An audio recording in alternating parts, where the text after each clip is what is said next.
I welcome you all to this meeting, which was originally scheduled for Thursday, 2nd April 2020. Elbow shakes, everyone. I appreciate all that we have had to cope with in the last several weeks, no thanks to COVID 19, the raging pandemic.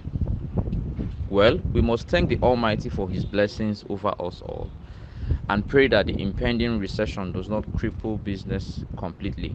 Is there any proposed amendment to the agenda? If not, we can proceed to business right away. None, sir.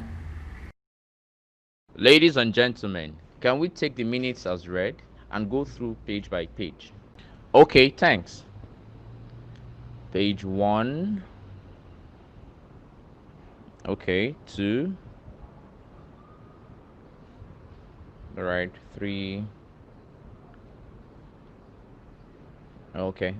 If there are no amendments, please let's have a proposal for the adoption of the minutes. I move. I second.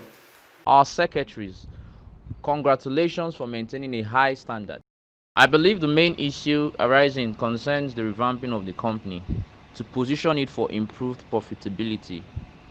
I think we can discuss it under item 5, increase in authorized share capital. I also understand that the results for the last quarter were delayed by the lockdown, so they will not be tabled at this meeting. We can subsequently approve them via a conference meeting.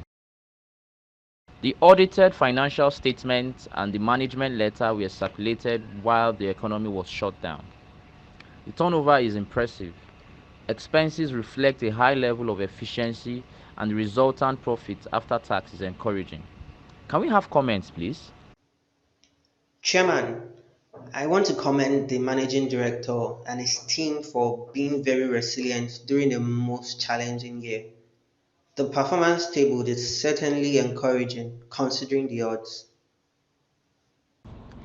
I identify with Dr. Tonye. One can only pray that the challenges to the supply chain and operating model in the last 2 months or so will not reverse the gains of 2019. We need to re-strategize for a predictably difficult future as things are not expected to pick up for the next year or two. You can say that again. I think some of the suggestions made by the independent auditors in their management letter will be useful in that direction. We need to commend the management at this point that the management letter did not throw up governance lapses. AOL Professional Services, would you like to add any explanation or information concerning the auditor's report or any other part of the financial statement? I must say that I agree with the positive remarks made by my other colleagues. Thank you, Mr. Chairman. We should start by reiterating our appreciation for the cooperation displayed by the management. The team's efficiency is also exceptional.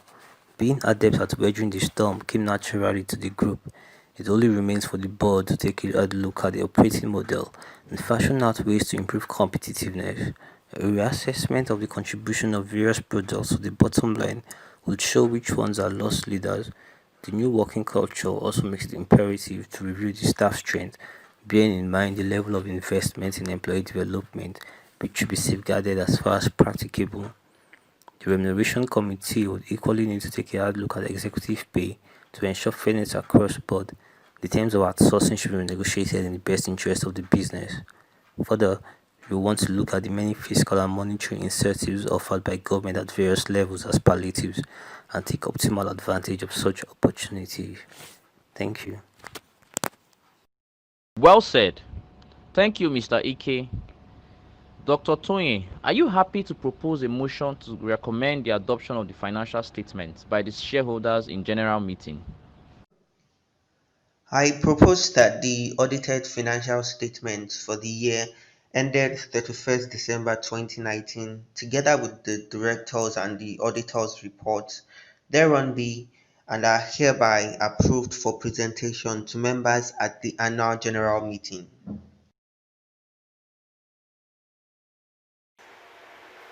I second the resolution. I welcome comments on the dividends suggested by the management, which the auditors are not unhappy with. Chairman, it's good that we are dealing with a private company. We don't need to refer the proposal to the Stock Exchange or SEC, as is the case with quoted entities. Ambassador, thank you for your immense support in spite of being an independent director. These are chicken changes too small for you. We can't pay you enough for lending your name to our business. On that note, I propose that a dividend of 10 kobo per share amounting to 400,000 naira be and is hereby recommended to the shareholders at the AGM that comes up shortly. Ordinarily, I might have encouraged a reduction in the return to investors, but with growing illiquidity, Mrs. Bandele might lead the riot. I second the motion. These are certainly trying times. In the absence of government intervention, I agree with the management's recommendation that more money should be pumped into the business. We have to first increase the authorized share capital to be able to issue new shares. We hope that as a pharmaceutical concern, we will benefit from the CBN's planned palliative for that industry though.